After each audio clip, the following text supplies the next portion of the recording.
Estamos gravando a aula então, aula de Direito de Família do dia 9 de abril. Duas novidades essa semana, aliás, uma de agora, às 3 horas da tarde, foi publicada uma medida provisória hoje, tratando do cancelamento de shows, de teatros, de cinemas, de eventos e de pacotes turísticos. Aqueles que tinham pacotes turísticos, cinemas, shows, eventos agendados nesse período, que já pagaram por ele, não terão restituição do valor. Se aqueles que organizavam os eventos disponibilizarem um novo evento num prazo de até 12 meses a contar do encerramento da pandemia. Então, quando houver o encerramento da decretação da situação de calamidade, da situação de... não é calamidade, é situação, né? Situação de emergência, eu acho. Quando houver a extinção dessa situação, tem um ano para disponibilizar um novo pacote turístico, um novo evento, um novo show. Se nesse um ano não houver a possibilidade da disponibilização disso, pelo menos tem que deixar um crédito. Então você ia viajar para Paris, não vai mais? Então você tem um crédito lá na agência de turismo e eles podem te disponibilizar depois uma viagem para Londres, para onde quer que seja, e compensando com os valores que você tem de crédito. Somente se não for possível essas duas hipóteses, é que então vamos falar de reembolso de valores. Da outra banda, do outro lado, da outra ponta também, da questão negocial. Eventualmente alguém ia patrocinar um evento, ia fazer o samba de roda, ia fazer a For Us, o pessoal da samba de roda até andou me perguntando algumas coisas. E de repente esses caras tinham contratado já bandas, tinham contratado artistas. Como é que fica isso? Se essas bandas, se esses artistas disponibilizarem um show em até um ano, remarcarem datas em até um ano, eles não precisam devolver o que receberam. Também eles não vão devolver o que receberam. De verdade, essa medida provisória, eu acho que ela vem em bom tom, embora ela seja precária, já vista que é uma medida provisória, ela não gera uma segurança jurídica, basta ver que a medida provisória dos trabalhadores, ela está suspensa pelo Supremo Tribunal Federal.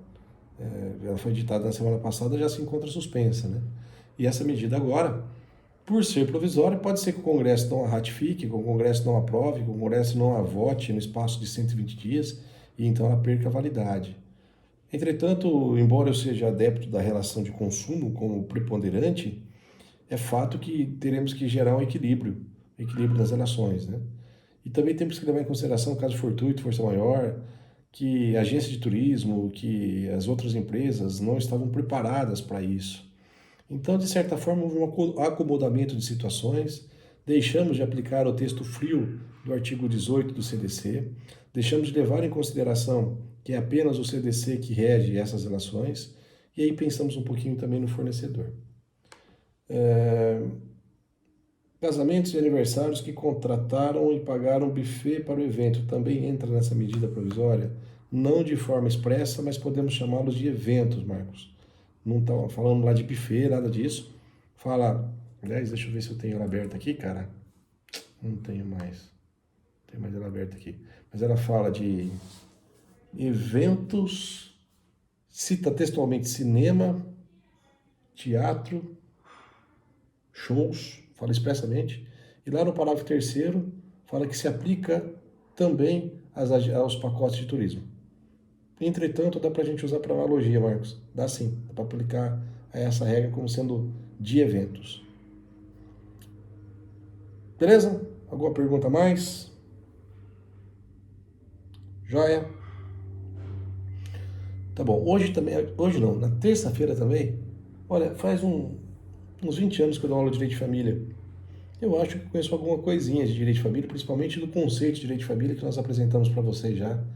Já ouvi falar de vários conceitos, já ouvi falar de vários vieses para se definir o que seja família.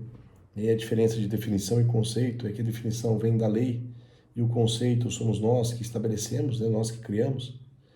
Mas até agora eu não tinha ouvido falar desse conceito da nossa sábia e magnânima Dilma Rousseff. Essa foi nova. A Dilma Rousseff fez uma live que beira ao patético, que é bem o personagem dela. Ela primeiro diz que esse vírus é um vírus malandrinho, um vírus malandrinho, que vai chegando devagarzinho. E que ela é favorável ao isolamento horizontal Porque as famílias são horizontais. Família horizontal. Da onde essa jumenta tirou isso? Se existem famílias horizontais, existirão famílias verticais, perpendiculares, famílias transversais, famílias paralelas. Paralela pode até existir, né? Famílias côncavas, famílias convexas. Família horizontal. Essa, sinceramente, nem nos livros mais profundos do direito de família, nem no Tratado de Direito de Família do Ponte de Miranda, eu tinha lido algo semelhante, tinha visto algo semelhante. E pensar que essa foi presidente da República, hein? E pensar que o que está lá não é muito diferente disso também. Bom, que Deus nos ajude. Amém? E vamos embora. Nós vamos falar agora do regime de comunhão universal. Comunhão universal. Na aula passada a gente estudou sobre o regime da comunhão parcial, né? Nós vimos que o regime da comunhão parcial é aquele que gera a comunicação dos bens havidos durante o casamento, a título oneroso. Não se comunicam, portanto, os bens adquiridos a título gratuito, ou por doação, ou por herança. E agora a gente vai estudar sobre o regime da comunhão universal, o famoso regime do golpe. Quer casar com gente rica, quer ficar rico, regime da comunhão universal. Essa é a redação que trata do regime da comunhão universal. O regime da comunhão universal importa a comunicação de todos os bens presentes e futuros, dos cônjuges e suas dívidas passadas, suas dívidas passivas, com as exceções do artigo seguinte. Dívida passiva, lógico que é dívida passiva, né? Com as exceções do artigo seguinte. Então, no regime da comunhão universal, haverá comunicação dos bens que as pessoas já tinham se casar e daqueles que eles adquiriram na constância do casamento. Então, hoje, eu tenho nada. Eu caso com uma mulher que tem puta de um patrimônio. Pelo simples fato de eu me casar com ela, já me tornei meeiro. Já se comunica a mim o patrimônio dela. Estou com 50% do patrimônio dela já de forma sossegada.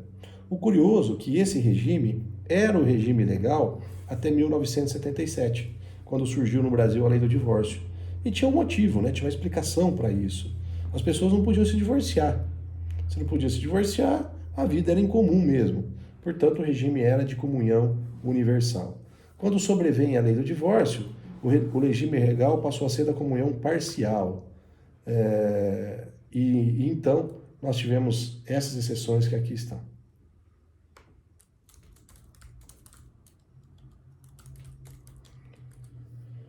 Tudo bem até aqui? Bom, embora seja comunhão universal, existem alguns bens que não se comunicam. Como é que se faz, Carolina, para se ter o regime da comunhão universal?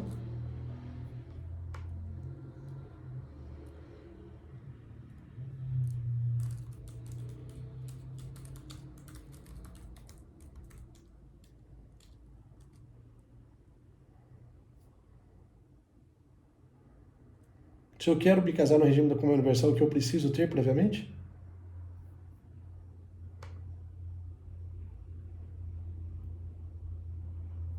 Pacto antinupcial. Boa, Dara. Então, comunhão universal, não tem alternativa, tem que se ter pacto antinupcial. Muito bem. E aí, então, nós temos a redação do artigo 1668 do Código Civil, que estabelece que, não obstante o regime de comunhão universal, alguns bens não se comunicam. Mesmo havendo o regime de comunhão universal, alguns bens estariam fora da comunicação. Inciso 1. Os bens doados ou herdados com a cláusula de incomunicabilidade e os subrogados em seu lugar. Então, olha só, eu sou um cara muito rico, tenho um puta de um patrimônio e tenho uma filhinha única inocente pra caramba. E ela tá namorando um jaguaré. O cara tá afim de dar o golpe. E o cara vira pra ela e fala: prove que você me ama. Vamos casar no regime de comunhão universal. E a besta, puf, entra nessa. Quer dar o golpe, gente boa? Vai tomar um contragolpe, então. Eu pego o meu patrimônio e faço a doação para minha filha com cláusula de incomunicabilidade. O patrimônio meu, que eu dou a ela em vida, não se comunica ao cônjuge. É bem verdade que quando a gente fala de cláusula de incomunicabilidade, ela só pode afetar hoje a parte que denominamos de parte disponível. Para a parte legítima, é necessário impor um fundamento, impor um motivo. Então, se eu tenho um patrimônio de 1 milhão, 500 mil eu posso doar para quem eu quiser, do jeito que eu quiser. E se eu faço desta metade chamada disponível a doação para um filho meu ou para uma filha minha, eu tenho liberdade de impor cláusulas de incomunicabilidade, de impenhorabilidade, de inalienabilidade.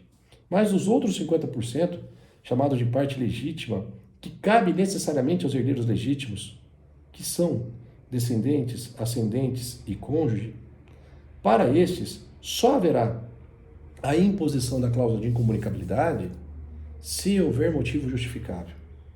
E o fato da minha filha casar com sem vergonha é difícil de justificar numa escritura de incomunicabilidade. Se ela morre e não deixar filhos, o dinheiro volta para os pais que deixaram a herança incomunicável. Exatamente.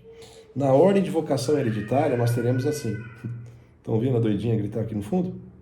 Ouvindo minha filha gritar, maluca? É de 1 ano e pouquinho? Tá esperneando lá embaixo. E olha que eu tô longe, hein? Eu tô no andar de cima aqui e ela deve estar pelo menos uns 20 metros de mim aqui. Ó. É doida de pedra essa menina. O que eu tava falando mesmo? Pera lá. Isso. Os herdeiros são os descendentes, filhos e netos, em não os havendo, são os ascendentes, e inexistindo os ascendentes, aí é o cônjuge. Então o cara é um puta de um picareta, casou com a minha mulher, cara. Minha filha morreu, eu não tinha netos. E depois eu já estava falecido também. Ele é herdeiro. Vou até além. Vou tratar do regime de separação obrigatória de bens, que é o inverso. Na separação obrigatória de bens, cada um tem o seu patrimônio, que não se comunica. Aí o tiozinho de 87 anos casou com aquela mocinha de 18 por motivo de amor relevante. Ele morre. Não tem filhos, evidentemente não tem ascendentes, ela é herdeira. Ela não tem meação, mas ela passa a ser herdeira numa situação dessa. Entretanto, essas questões do direito de herança, a gente vai estudar isso mais para frente, é matéria do segundo semestre. Então, nesse primeiro momento, quais são os bens que não se comunicam, nada obstante o regime da comunhão universal? Não se comunicam os bens impostos com cláusula de incomunicabilidade. Inciso 2. Eu tenho que colocar o óculos, não estou enxergando mesmo. Os bens gravados de fideicomisso e direito de herdeiro fideicomissário antes de realizada a condição suspensiva, isso a gente vê lá no segundo semestre. As dívidas anteriores ao casamento, salvo se provierem de despesas com seus aprestos ou reverterem em proveito comum. Se a minha mulher, quando eu me caso com ela pelo regime da comunhão universal, ela tem lá na Cinderela 7 pau de dívida, eu tenho responsabilidade sobre isso?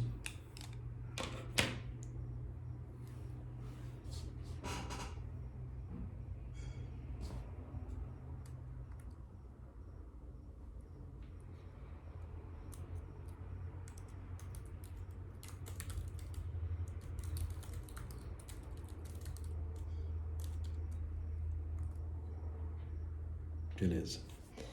Se quando eu casei com a minha mulher, ela comprou um vestido de casamento, pagou 30 pau. Não pagou. Eu tenho responsabilidade sobre isso?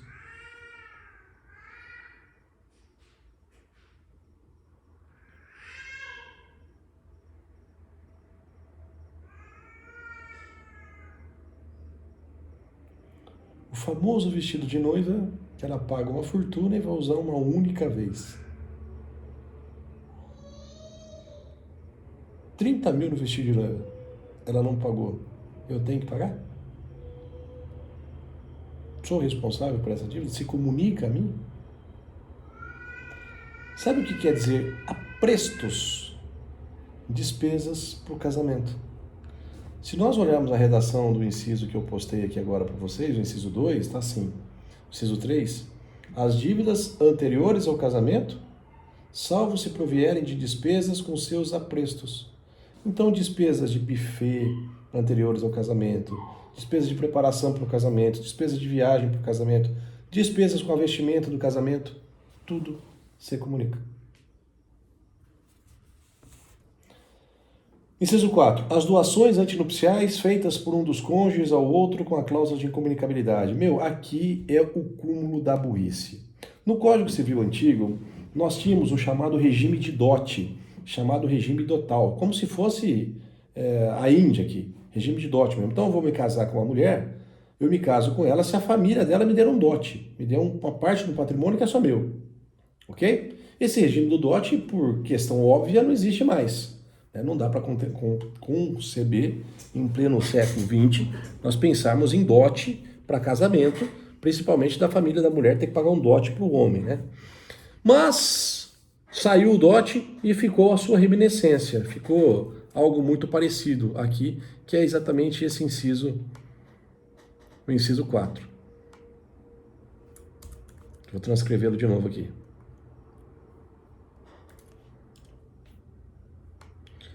As doações antinupciais feitas por um dos cônjuges ao outro com a cláusula de incomunicabilidade. Olha o cúmulo da burrice. Eu vou me casar com uma mulher pelo regime de comunhão universal. Ok? Portanto, tudo que é meu, metade passa a ser dela. E tudo que é dela passa a ser meu. Mas ela não tem nada. Quem tem sou eu. Então eu resolvo fazer uma doação para ela com cláusula de incomunicabilidade para mim. Não bastasse ela ter 50% do meu patrimônio, a minha ação, eu vou pegar parte do meu patrimônio, vou doar a ela, e esse patrimônio será só dela, sem se comunicar a mim, como se fosse um típico dote. Então, além dela ter 50% de tudo que é meu, ela vai ter um bem que é só dela, que eu estou doando para ela, e que não pertence a mim. É ou não é o cúmulo da burrice um negócio desse? Isso é prova de burrice, cara, não é prova de amor, não. Amor tem... É cego, mas não é tonto, né? Sacaram essa proposta aqui?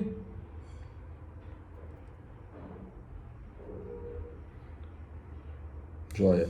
Isso pode ser usado para praticar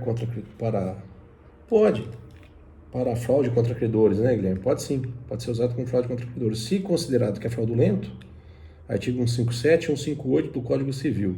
Aí, qual a consequência jurídica do negócio havido em fraude contra credores, sendo a fraude contra credores um vício de consentimento? Aliás, um vício social.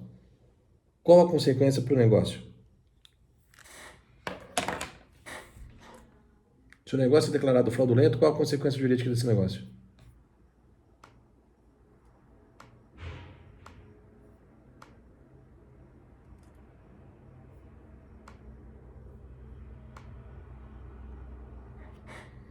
O negócio é... Não é nulo. Poderia ser anulável. E hoje entende-se que ele é ineficaz. Os negócios fraudulentos são ineficazes. Dentro daquela gradação de nulo, anulável, agora existe também a ineficácia, que é um pouquinho mais leve. O nulo está no 168, 169. Quando o ato é nulo, não convalesce, não se confirma, o juiz pode declará-lo de ofício, porque ofende matéria de ordem pública, exatamente as hipóteses do artigo 166, que corroboram o artigo 104. Então, no sistema de nulidade, a gente vai pensar no artigo 104 do Código Civil, 166 e depois 168 a 169. Eu sugiro que vocês leiam isso.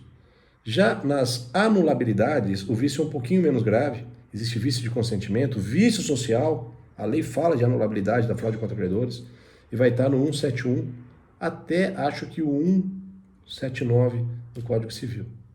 E na ineficácia, que é essa nova postura da jurisprudência contra os atos anuláveis, o negócio vale, porém não produz efeito, ele não atinge aquele credor que foi prejudicado. Mas pode sim, Guilherme, ser usado essa toada aqui como fraude contra credores. Ok? Pergunta, dúvida? Então esse é o regime da comunhão universal.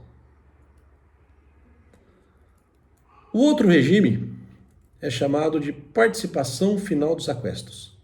Esse também, convenhamos, é um regime no mínimo esquisito. Cara, deixa eu ver aqui, parágrafo. Quando, quando o Código Civil foi editado, em 2003, eu fazia em 2005 uma pós-graduação em Marília, em Presidente Prudente. Aliás, eu não tinha nada a ver com Prudente, nunca fui para Prudente. Quer dizer, eu ia muito para Prudente a serviço do Sérgio e do Gerson. O Sérgio, o Gerson e o Zanotti eram sócios no escritório. Eu entrei como estagiário deles. Eu era estagiário dos caras e acabei ficando, né?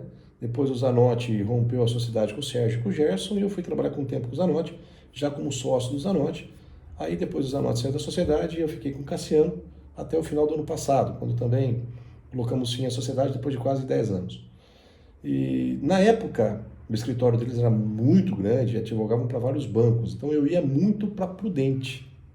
Ia muito para Prudente ver processos. E aí eu descobri que lá tinha uma pós-graduação e eu e a besta do Claudinho tínhamos passado no concurso para Ministério Público na primeira fase. Eu não conhecia o Claudinho, ele era daqui de Assis e eu não conhecia essa besta. E eu fiquei sabendo que eu tinha passado. O primeiro concurso que eu fiz, saí da faculdade, prestei concurso para promotor, passei na primeira fase do concurso do Mato Grosso, ele passou também. Foi lá que eu o conheci. Era ele e o namorado dele que chamava Tossé, cara que ele era apaixonado. E aí a gente se conheceu, tal, vamos para lá, vamos, fomos nós três para a segunda fase, o Tossé passou, foi para a terceira fase, passou e virou promotor. Claudinho pirou, ficou louco, porque ele queria ter passado e perdeu o amor da vida dele. Aí nós voltamos, eu conheci o Claudinho, a gente começou a fazer uma pós-graduação e pintou esse mestrado lá em Prudente para fazer. Foi aí que eu fui para Prudente. Comecei a fazer Prudente e tal. E lembro que um professor, de forma muito entusiasmada, falou assim, agora é uma revolução no direito de família. Surgiu esse regime de participação final dos aquestos. Olha o nome, participação final dos aquestos. Os aquestos são os bens adquiridos na constância do relacionamento. E eu lembro que eu fiquei tão empolgado com isso, aquela coisa de recém-formado, que está conhecendo o mundo, que está descobrindo novidade, quer mostrar serviço, quer mostrar que você sabe pra cacete. Cheguei no escritório e falei, Gerson, precisamos vender isso para os clientes, é um negócio novo pra cacete, é um negócio diferentão. O professor lá falou muito entusiasmado disso. Ele me explica. Aí eu sentei para explicar, ele falou, cara, qual que é a lógica disso? Pois é, não tem lógica nenhuma. E desde então eu passei a pensar, que bosta esse regime. Nunca vi ele na prática e duvido que algum dia eu veja. Porque a ideia é, e se lermos o artigo 1674, é mais ou menos assim que será. A ideia é, durante o casamento, nós aplicamos as regras de separação de bens. O que é teu, o que é meu. Rompeu o casamento, junta tudo e divide por 2. Aí é comunhão parcial. Então eu entro no casamento com 50. A minha mulher entra com 50 de patrimônio. Só que o patrimônio dela, ó, vai para 100. E eu arrebento o meu. Nos divorciamos, junta tudo e divide por 2. Que vantagem que ela levou? Eu levei vantagem. Que eu ferrei com o meu patrimônio e recuperei pegando parte dela. E ela? Nenhum. Por isso que de verdade, pode ser até ignorância minha, pode ser que eu não consiga enxergar o óbvio, que eu não veja vantagem onde pessoas veem vantagem nisso. Posso até ser convencido de uma forma diferente, mas, na prática, eu nunca vi esse regime ser aplicado. Não é nem que se ele funciona não, nunca vi ele ser aplicado.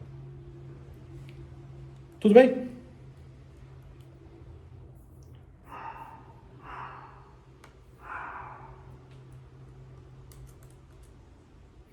Aí vem o famoso regime, esse é famoso mesmo, regime de separação de bens. Aqui, gente, não é o regime de separação legal do 1641 do Código Civil. Lá no 1641, a lei impôs a separação. Né? Aqui no 1640, nesse regime, eu optei pela separação. Cara, eu tenho grana pra cacete, a mulher é uma puta de uma quebrada, ou ela tem muita grana e eu tô numa bosta desgraçada. Cara, vamos fazer o que é justo. O que é teu, o que é meu, e beleza. E se a gente quiser um patrimônio em comum, um patrimônio em conjunto, a gente compra juntos. Eu não lembro que... segunda ou terça-feira, uma moça me procurou no escritório, e eu perguntei para ela, qual de patrimônio... Primeiro, qual é o regime de bens que você é casado? É a primeira pergunta que vocês farão em divórcio e em partilha de inventário. Qual o regime de bens? Era regime de separação de bens. Eu falei, fodeu, né? Não vai ter direito a nada. Falei, vocês compraram alguma coisa no nome de vocês dois? Ele falou, tudo. Como assim tudo? Ah, nós temos lá 2 casas, temos uma empresa, temos não sei o quê, é tudo no nome de nós dois. Falei, mesmo? Como é que a empresa é? 75% dele e 25% meu. Vai ser assim a divisão. Como é que está a casa? 50% de cada um. É assim a divisão. Como é que está o terreno? 50% de cada um. Então, se nós vamos comprar uma casa, eu e a minha mulher, a casa vale 2 milhões, eu entrei com 1,5 milhão, ela entrou com 500 mil, a gente coloca essa proporção. Eu sou dono de 75%, ela é dono de 25%. Fica tudo mais claro, né? Fica tudo mais... E ela dizia o seguinte, ele está comprando uma fazenda, essa cliente que eu dizia, falava para vocês dela, né? Ele está comprando uma fazenda lá não sei na onde. Falei, tá, e agora essa fazenda? Falei, se comprar no nome dele, é só dele.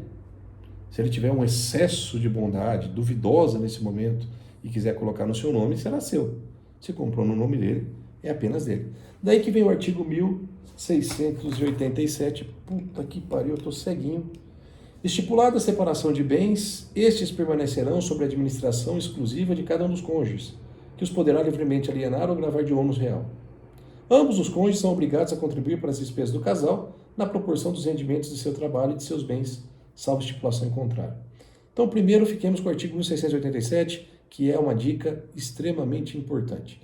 Em aulas passadas, nós vimos que quando um cônjuge for alienar um bem imóvel seu, ele precisa de autorização do outro cônjuge. Lembra disso?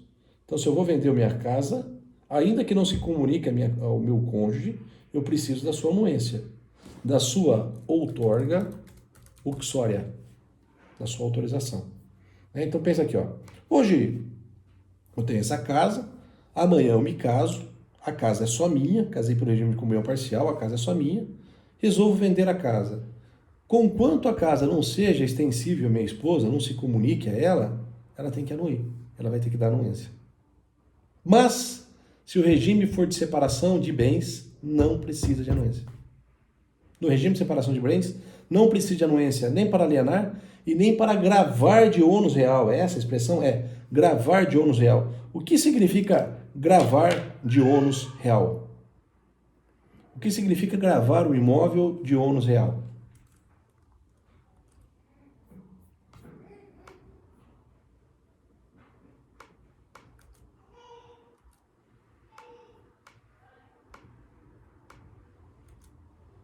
E aí, gente? Gravar de ônus é impor ônus no imóvel. Hipoteca, alienação fiduciária, é dar o imóvel em garantia. Isso é gravar de ônus real. Fechou?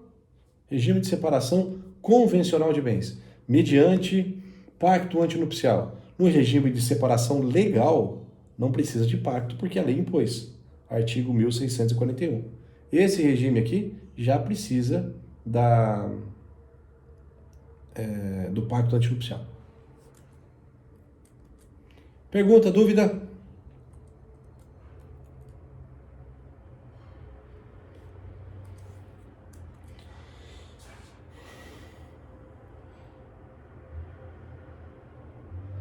Professor, se eles têm uma casa em comum, 30% dela, e alugam, também são divididos na mesma proporção. Também são divididos na mesma proporção. Boa pergunta, Carol, é exatamente isso. Você mesmo já induz a resposta. Fechou? Carol Laurindo. Beleza? Acorda, gente. Amanhã é feriado. Dá pra ficar em casa.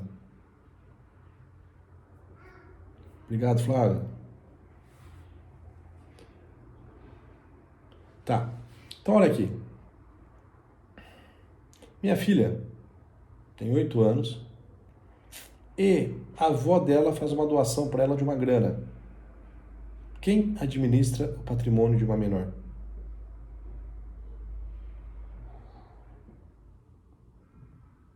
Os pais. Se não houver os pais, quem administra?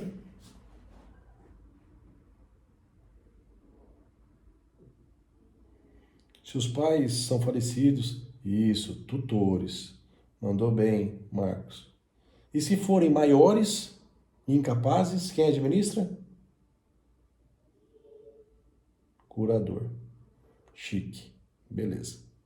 Então notem que o menor, se for órfão, terá tutor, o maior terá curador e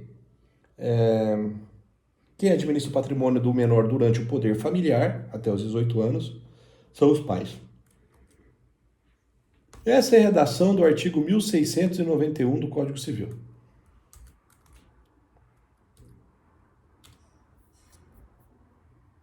1691.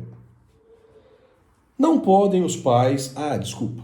Apesar dessa administração do patrimônio, o 1691 cria uma restrição. Olha que interessante. Não podem os pais alienar ou gravar de ônus real os imóveis dos filhos, nem contrair em nome deles obrigações que ultrapassam os limites da simples administração, salvo por necessidade ou evidente interesse da prole, mediante prévia autorização do juiz. Toda vez que você for vender, pai, o bem móvel do seu filho, não tem problema. Vai vender o carro, o gado, se vira. Agora, se for vender o bem imóvel, precisa de autorização judicial. O famoso alvará, também conhecido nos meios acadêmicos como alvaral. Quem trabalha em escritório já deve ter visto aquela moça que quer o alvaral do aviso breve dela, ou um alvaral de assustação do protesto, né?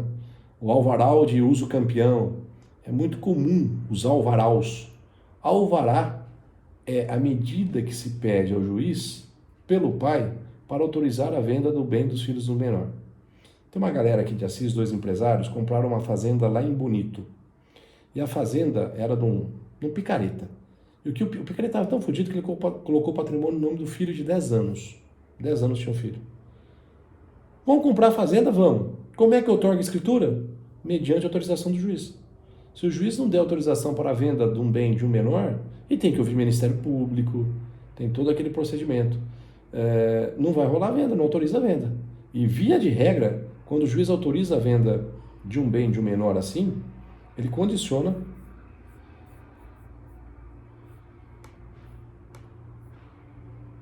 Voltou o microfone? Ele condiciona a aquisição de um outro bem. Então, mais ou menos assim. Nesse caso concreto, foi exatamente dessa forma. Alguém bloqueou meu telefone, o meu microfone aí. Foi assim.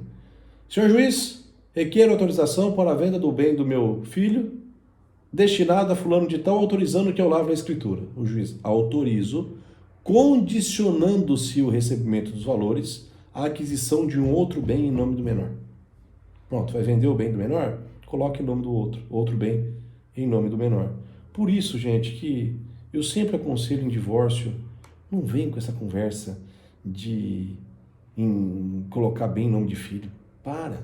Vamos fazer o seguinte, pega a casa, doa para as crianças. Não doa. Não doa. Pensa em você um pouquinho.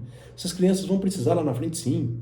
Mas agora vai ser uma treta do cacete você fazer doação para essas crianças. Porque se precisar vender esse imóvel, não pode. Precisa de um alvará judicial e o juiz vai dizer, vende aqui, mas compra outra coisa para as crianças. E ainda que tenha reserva de usufruto, essas crianças vão se achar donas desses bens. Não vale a pena. A vida é sua. Não é pregar, deixar desprovidos os filhos. Os filhos não vão ficar desprovidos porque você não doou uma casa para eles. Pelo contrário.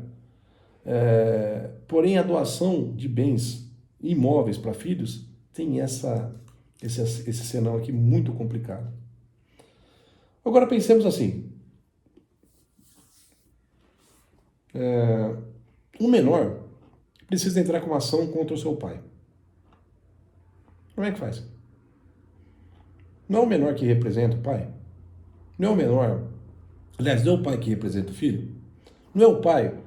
Deixa eu ver se eu tenho uma procuração... não dá para mostrar para vocês, que não dá para colar a tela. Quem trabalha em escritório fica muito claro. Mas quando vem um menor no escritório me contratar para fazer uma ação de investigação de paternidade, o menino tem 2 anos. Então vai constar assim.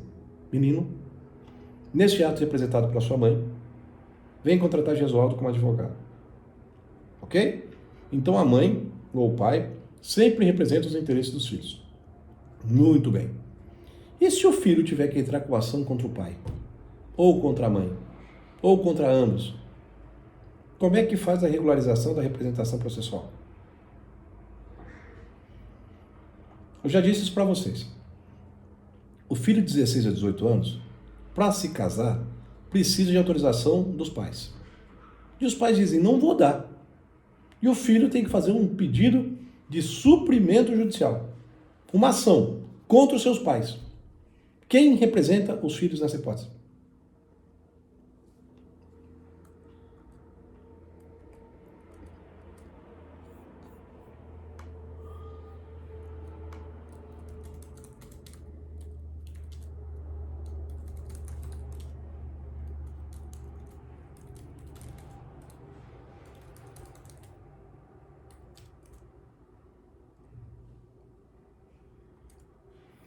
Vamos no artigo 1692?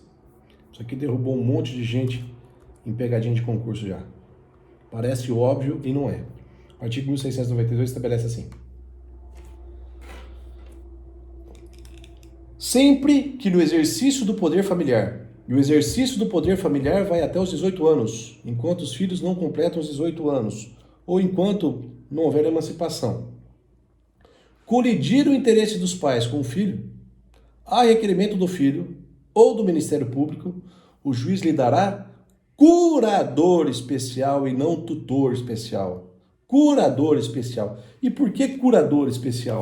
Porque é específico apenas para aquele processo. O juiz nomeia um curador para ele tão somente para aquela providência judicial. Não é para administrar o patrimônio, não é para tomar conta da vida, é tão somente para regularizar a representação processual. Um menor só pode estar em juízo se representado por alguém. Ele não tem capacidade reconhecida pela lei. Já que os seus pais não podem representá-lo porque haverá conflito de interesse, o juiz tem que nomear alguém para representar. E a representação é de curador e não de tutor. Direto na prova, os caras metiam tutor, porque estão falando de menor, né? Nessa hipótese, é curador, então. Beleza?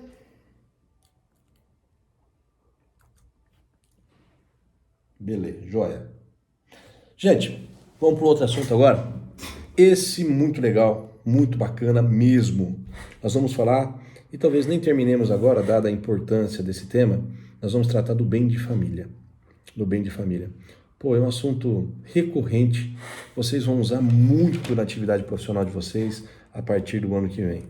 Esse bem de família, ele nasce no direito americano de acordo com esse instituto chamado de Homestead.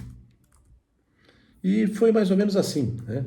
Pô, o governo americano, pensa que os Estados Unidos, eles foram colonizados pelo lado leste, pelo lado do Atlântico, que era mais próximo da colônia, né? Muito mais tranquilo, as 13 colônias foram ali fundadas, pegava um barquinho, depois de alguns dias você estava lá na Inglaterra, e ali já estava mais estruturado.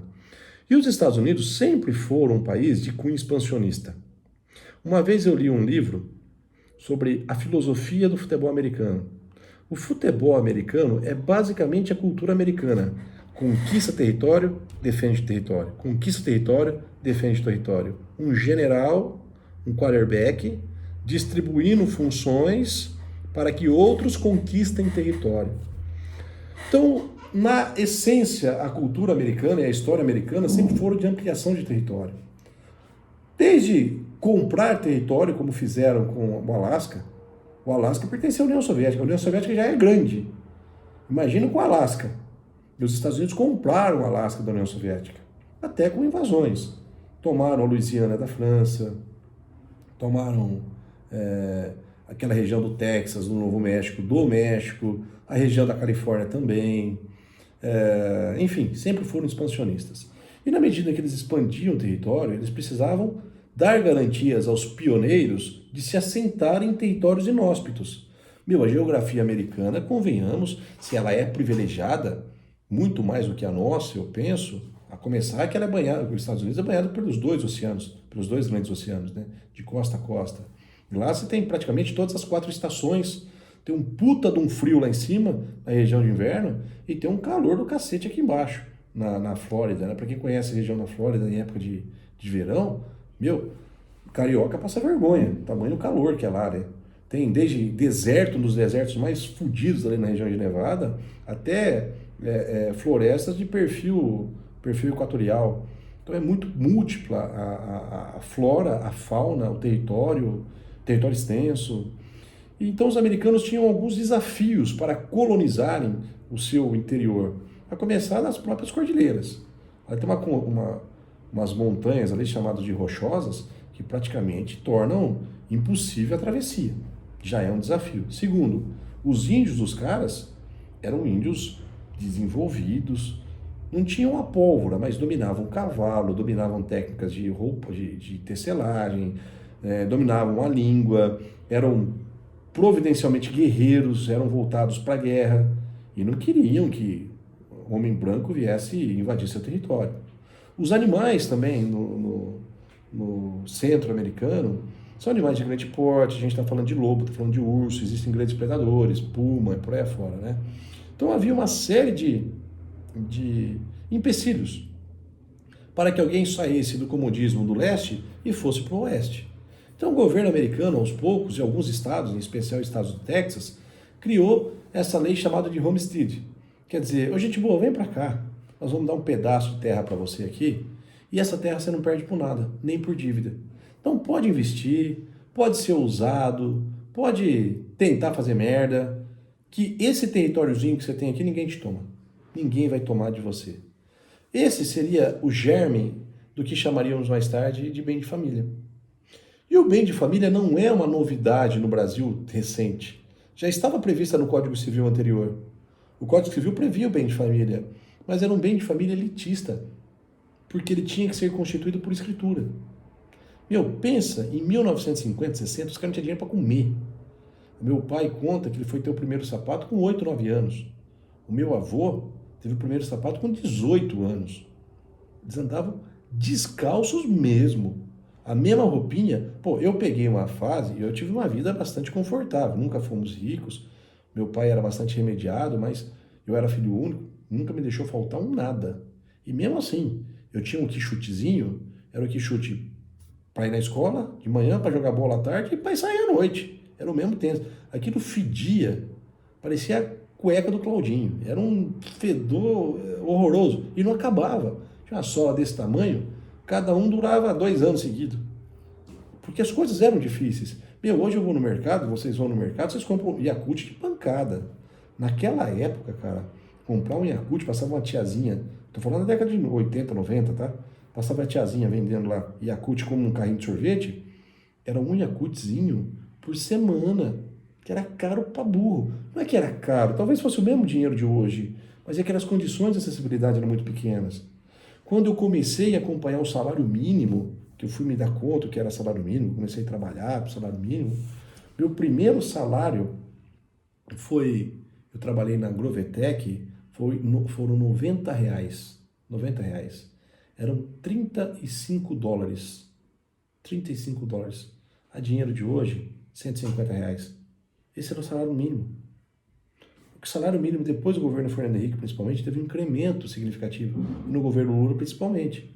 Hoje, o salário mínimo é de R$ 1.070. Estamos falando aí de $200, vai? 200, porque o dólar tá alto, né? Mas o salário mínimo no Brasil chegou a $400. Chegou a valer $400 quando o dólar estava um pouquinho mais baixo. Lógico que o poder aquisitivo melhorou, que as coisas têm mais acesso e tal.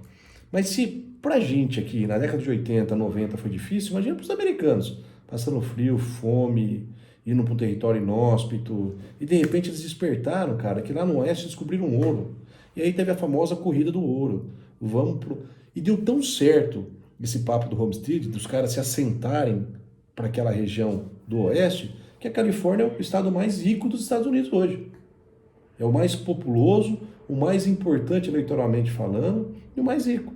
E grandes cidades estão lá. Com exceção de Nova York, que é a maior cidade americana, todas as outras grandes cidades estão lá. Desde São Francisco lá em cima, que é linda, São Francisco é maravilhoso, Los Angeles, San Diego, é tudo da Califórnia ali. E o germe é basicamente por conta disso, desse homestead, desse bem de família. E eu dizia para vocês que ele era elitista aqui no Brasil pelo seguinte, precisava de escritura pública para fazer o bem de família. Cara, quem que tinha escritura pública de bem? Malemar, os caras tinham dinheiro para comprar casa. E pensar em fazer escritura e depois fazer uma escritura de um bem de família? Então quem tinha bem de família? Quem tinha grana. E aí era o cara que dava o golpe na praça e ninguém podia tomar o imóvel dele porque era bem de família. Isso acaba no Brasil, a possibilidade, ainda se mantém, não é que acaba, deixa eu melhorar a frase, ainda se mantém no Brasil o bem de família convencional. Ainda é possível, por escritura, eleger-se o bem de família. Dá para fazer isso. E, aliás, o bem de família convencional pode atingir até 1/3 do patrimônio do indivíduo. Se eu tenho 9 casas, eu posso instituir que 3 casas serão bem de família, desde que pague por essa instituição.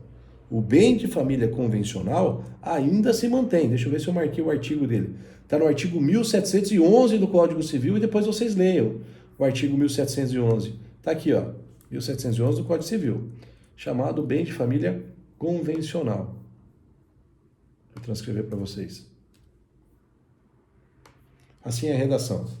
Podem os cônjuges ou a entidade familiar, portanto os companheiros, mediante escritura pública ou testamento, destinar parte de seu patrimônio para instituir bem de família, desde que não ultrapasse 1/3 do patrimônio líquido existente ao tempo da instituição, mantida a regra sobre a impenhorabilidade do imóvel residencial estabelecida em lei especial. Então percebam que é possível, por escritura pública, para quem tem grana, gerar até a impenhorabilidade até 1/3 do patrimônio, cara. É muita coisa. É muita coisa. E a maioria não tem dinheiro para isso.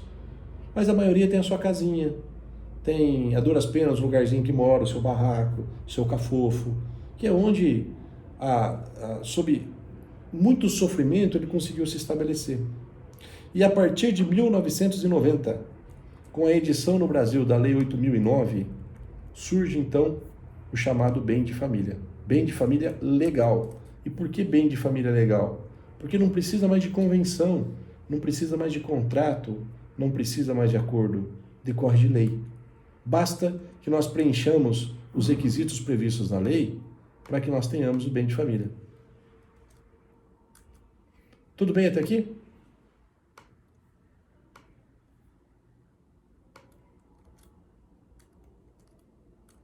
Joia? Então vamos lá. O que é o bem de família pelo texto do artigo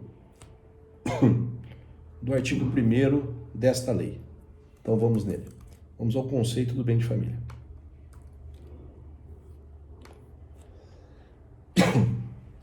O imóvel residencial, portanto, o imóvel que serve de residência, que moremos no imóvel, não é o terreno baldio, não é a chácara para passear, não é o rancho de pesca. Próprio do casal ou da entidade familiar, é impenhorável e não responderá por qualquer tipo de dívida civil, comercial, fiscal, previdenciária ou de outra natureza, inclusive trabalhista, contraída pelo cônjuge ou pelos pais ou filhos que sejam seus proprietários e nele residam, salvo as hipóteses previstas nessa lei.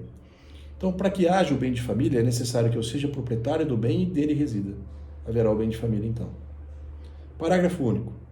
A impenhorabilidade compreende o imóvel, sobre o qual se assentam a construção, as plantações, as benfeitorias de qualquer natureza e todos os equipamentos.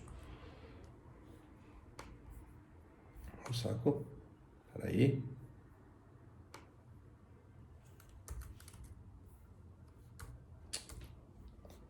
Vou colocar a redação aqui de novo para vocês. E todos os equipamentos, inclusive de uso profissional ou móveis que guarnecem a casa desde que quitados. Bem de família não é apenas a estrutura física do imóvel, também são os bens que guarnecem a residência. Bens esses, contudo, que não se enquadrem na hipótese do artigo 2º. E o artigo 2º estabelece o seguinte: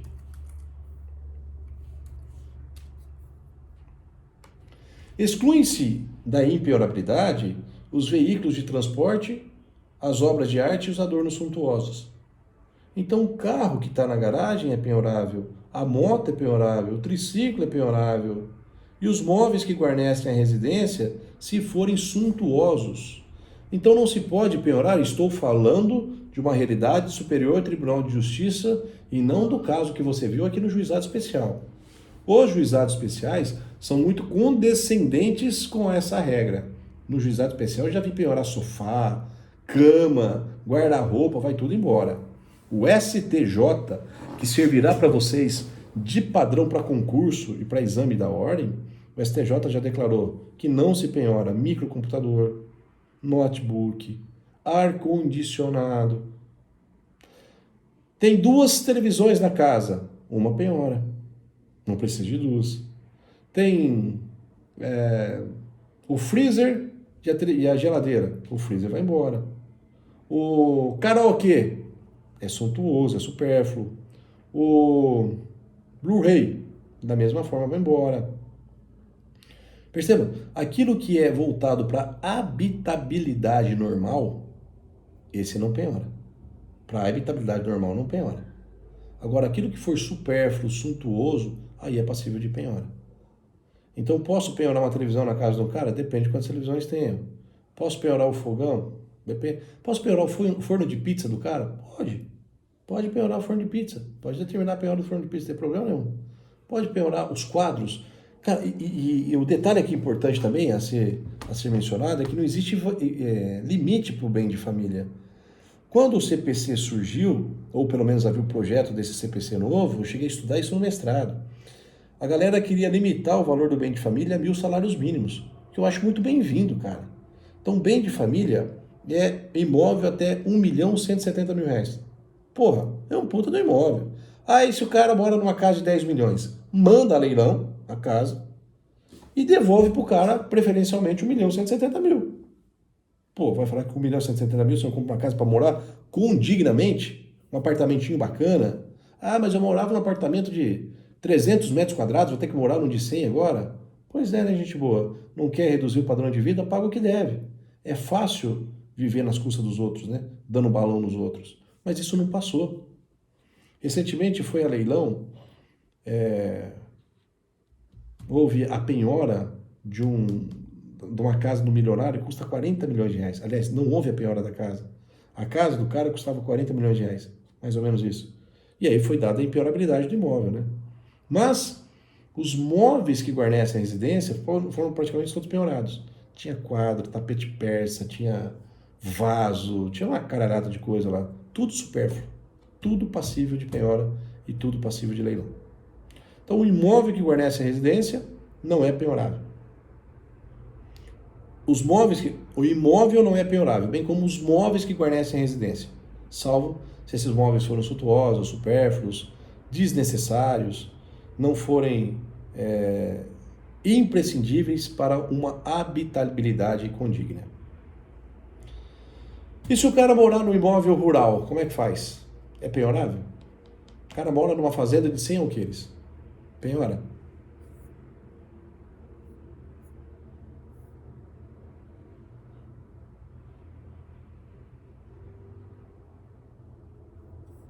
Bora, gente, tá acabando. Se ele mora numa fazenda de 100 alqueires, a fazenda é impenhorável. Desculpa. A fazenda é penhorável. O que não vai a penhora é a sede onde ele mora. A sede é a sua residência. Então ali não mexe. Agora, fora da sede, chega o pau. Salvo se for pequena propriedade imóvel, pequena propriedade rural, e aí é impenhorabilidade pelo Código de Processo Civil, artigo 833. Aí é pelo CPC, se for pequena propriedade rural. Mas a sede é impenhorável sempre. Beleza, gente? Tá bom por hoje, véspera de feriado, mas vocês podem descansar bastante, vão ter oportunidade de ficar em casa descansando. Mesmo se o sustento vier das plantações dele, mesmo a fazenda, a média e grande propriedade rural são penhoráveis. É impenhorável a pequena propriedade rural se for de produção. Se for de produção. Fechou, gente? Vou encerrar aqui.